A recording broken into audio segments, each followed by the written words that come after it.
No Minuto Acadêmico de hoje, estaremos aqui falando sobre a questão do ECA, né, Estatuto de Criança e Adolescente, mas diretamente ligado à Casa de Acolhimento, onde temos a presença dos profissionais, assistente social, senhorita Adenília, e a psicóloga, senhorita Lara, que irá falar para nós sobre esse tema extremamente importante no nosso cotidiano. Eu começo perguntando para a Lara qual o papel do serviço social e do psicólogo, repito, na casa de acolhimento. Geralmente as pessoas acreditam que o nosso papel aqui ele é um trabalho clínico e não. Nosso trabalho é mais voltado, os nossos atendimentos são mais pontuais, nós não fazemos um tratamento clínico, né, igual principalmente do lado da psicologia, não é um tratamento, né, de transtornos nem nada nesse sentido. São atendimentos pontuais. Nós fazemos também mediação entre a criança, a família e o Poder Judiciário. Nós realizamos também relatórios que nós enviamos para o Poder Judiciário, fundamentando, né, essas informações de como estão as crianças, como é que está a família, como que tem corrido o processo dessa criança aqui, quais são as demandas que ela apresenta, para fundamentar qual é a decisão que ele vai tomar no dia da audiência. E nós também participamos dessas audiências. Nós também promovemos o fortalecimento de vínculo entre os envolvidos, o familiar com a comunidade também, né, encaminhando para a rede que vai dar assistência para essa família. E orientação também da equipe. Nós realizamos reuniões aqui com a equipe, com as monitoras, as cozinheiras, né, a equipe técnica aqui, para estar orientando também, passando informações importantes para a gente estar todo mundo alinhado, né, conforme o que a gente vai trabalhar com essas crianças aqui e o que vai ser, o que a gente pode fazer em relação a isso. Só para complementar, o trabalho do assistente social e do psicólogo, ele é um trabalho conjunto. Aqui a gente não trabalha separado. Então, toda decisão que a gente tem a tomar, todo relatório que a gente tem para fazer, toda visita, todo encaminhamento, ele é feito em conjunto. A equipe técnica tem que estar ciente, uma do trabalho da outra, sabe? É sempre em conjunto que a gente trabalha. Quando a gente faz um relatório, esse relatório ele é fundamentado na minha visão, né, social, quanto na visão, né, da psicologia, que é no caso da Lara. Então, é bom deixar claro que o nosso trabalho aqui, ele não é isento, por exemplo, ele é isento de informações extras aqui. Então, o que eu penso e o que a Lara pensa. O que a gente viu, né, no desenvolvimento do caso, é que vai esse relatório do judiciário para tomar as decisões necessárias. Então, assim, nunca vai um relatório só meu ou só da Lara. É um conjunto. Sim, que legal. Achei de extrema importância essa pauta que a gente colocou aqui.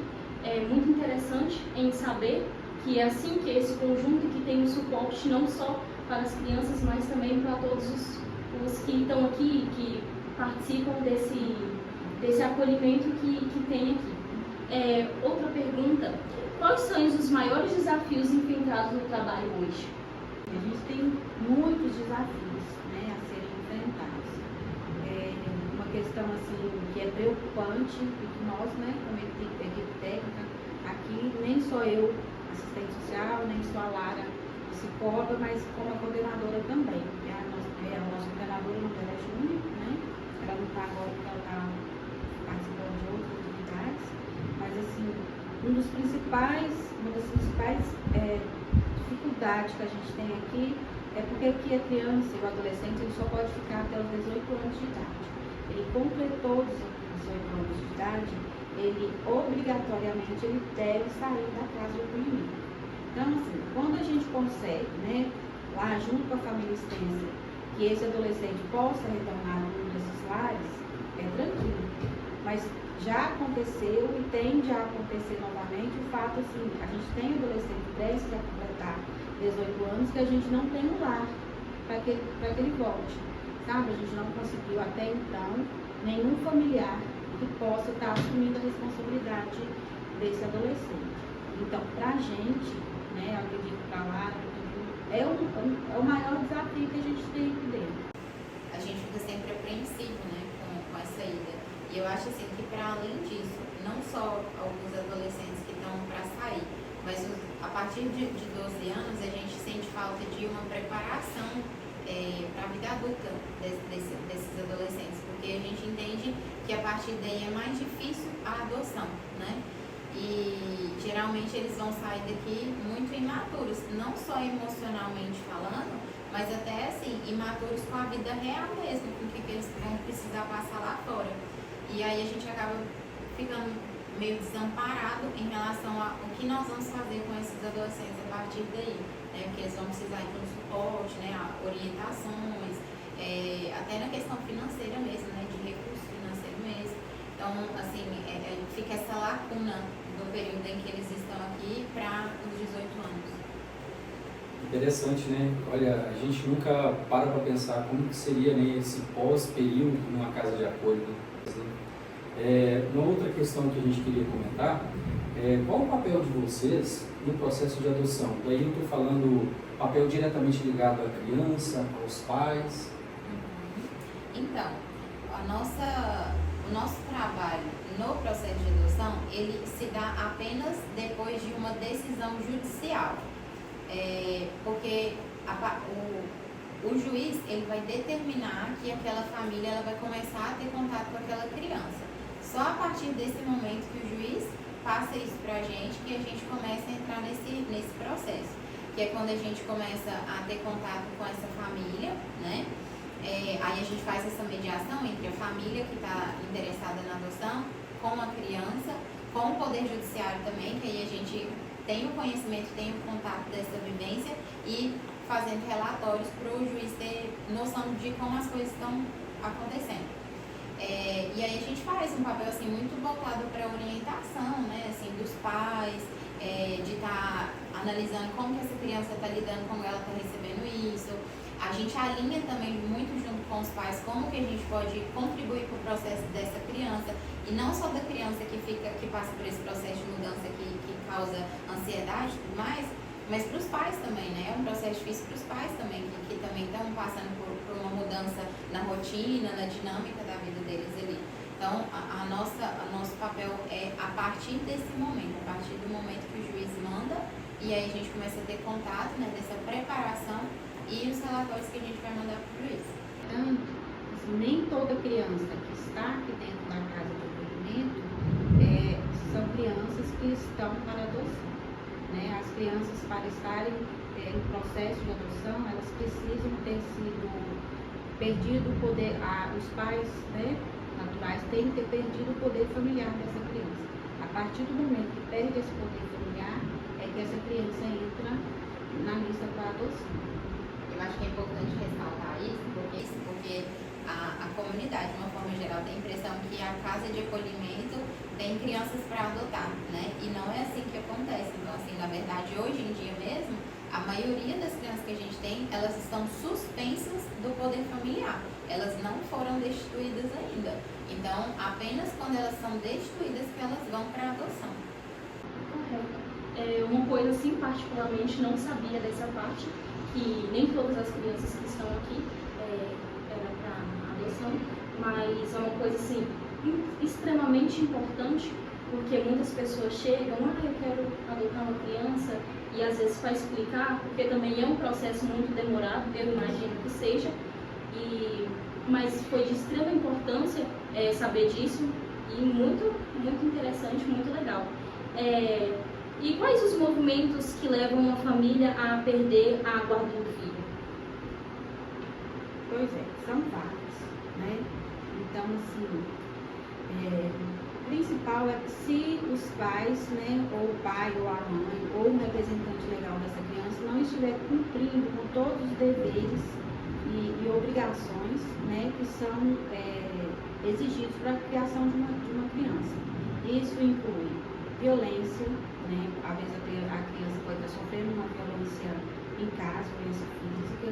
Ela pode estar sem o mínimo necessário dentro de uma casa, que é a alimentação, que é o conforto de uma casa, não o conforto exigente de coisas demais, mas o básico, sabe? Uma cama para dormir, que tenha uma refeição nos horários corretos, que esses pais estejam presentes na vida dos filhos em todos os momentos, não deixe a criança fora, né, da escola, que os pais não deixem essas crianças em ambiente que a gente fala em saúde, né, que possam trazer para condições que não vão contribuir para o desenvolvimento da criança, sabe? Tudo isso é observado.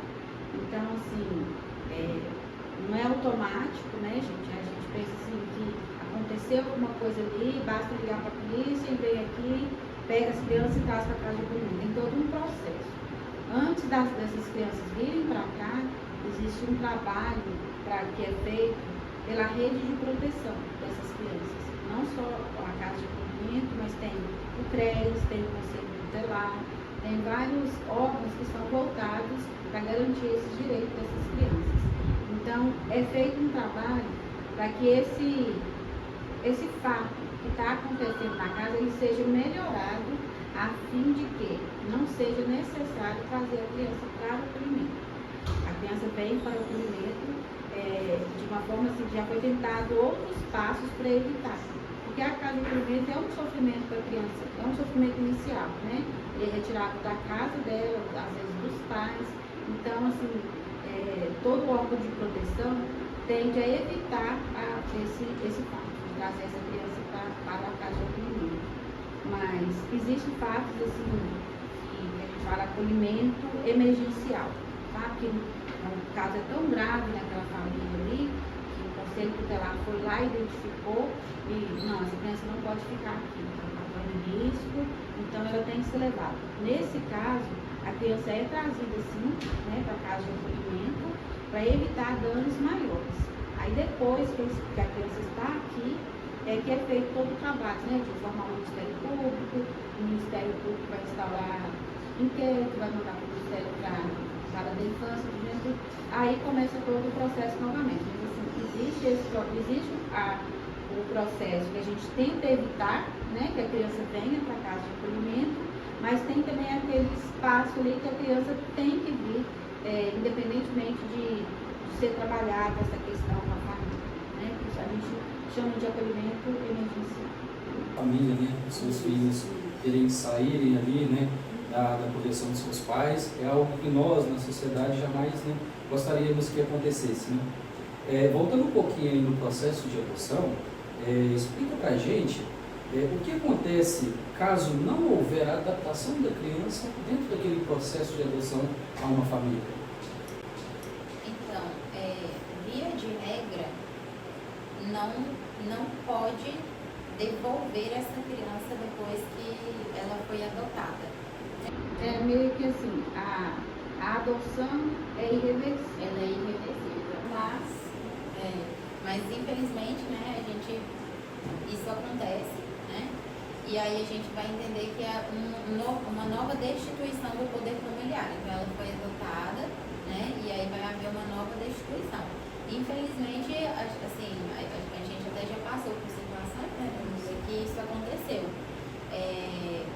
Novamente, não deveria acontecer, né? A lei não ampara esse tipo de situação, porém, não prevê esse tipo de situação. Porém, infelizmente acontece, e nesse caso vai haver a destituição novamente. Não sei se é raro que isso acontece, mas eu espero que seja, porque é muito difícil, né? Você tá ali, é um processo demorado, é um processo que você ali tá com ansiedade, né? Para ter uma criança, para a criança ter um lar, e assim, eu espero que isso seja uma coisa bem rara, que seja difícil de acontecer, porque é tão difícil, né, de ter uma criança dentro de casa, É um de processo acolher. desgastante, né? Isso. Até a adoção, e assim, mais desgastante eu acredito que seja para a criança, né?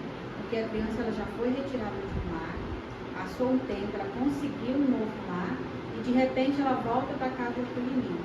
Então é um sofrimento indócil para essa criança, sabe? Então, a gente, né, como você falou a questão de que seja raro, a gente gostaria que nem acontecesse, né? Mas infelizmente acontece, né? A gente já teve caso aqui na casa de acolhimento que é muito prejudicial para a criança. A criança se sente rejeitada por 2 vezes, né? No processo de adoção, quando a gente fala assim que é o processo de aproximação, o juiz ele determina, ele autoriza que seja feita a aproximação. Então é um período que a família e a criança estão se conhecendo. Nesse período pode haver desistência sim. Porém, a partir do momento que vem a sentença de adoção, é que é irreversível, aí que vai ter uma nova destituição. E para quem tem um interesse, para quem quer adotar uma criança, para quem quer ter essa experiência, onde procurar, quem procurar, quais são as medidas? É uma pergunta até muito boa de ser feita, importante, porque as pessoas, eu não digo todas, mas a maioria das pessoas acredita que todas as crianças que estão aqui estão para adotar. E geralmente elas associam o fato das crianças estarem aqui para adoção, que aqui seja o local que elas devam procurar. E é muito pelo contrário. Aqui é o último lugar que elas virão, sabe? Elas só terão acesso a crianças aqui, né? Depois que essa criança for destituída, depois que o juiz autorizar a aproximação, que é um fato muito importante nesse processo. Então, assim, se uma pessoa tem interesse em adotar uma criança, o primeiro lugar que procurar é a vara da infância, né? Lá eles vão comunicar o desejo, vai instaurar-se um processo, existe uma lista, né, nacional de adoção, essa lista tem que ser seguida, né, por ordem de prioridades, ali, em primeiro lugar, segundo lugar. Então, assim, deixando claro que a casa de acolhimento não é um local que a pessoa deva vir primeiro, tá? Aqui, como eu falei, seria o último local. Primeiro é a vara da infância, que vai passar todas as orientações, todos os cursos que tem que fazer, a inscrição no Sistema Nacional de Adoção, né? Então, assim, fica claro que não é a casa de acolhimento, sim, na primeira vara, a vara da infância e da juventude. Pessoal, agradecendo a participação de vocês, em prol do Minuto Acadêmico da Escola Faculdade Cidade de João Pinheiro, traz aqui, né, os esclarecimentos para quem se interessa. Obrigado a todos.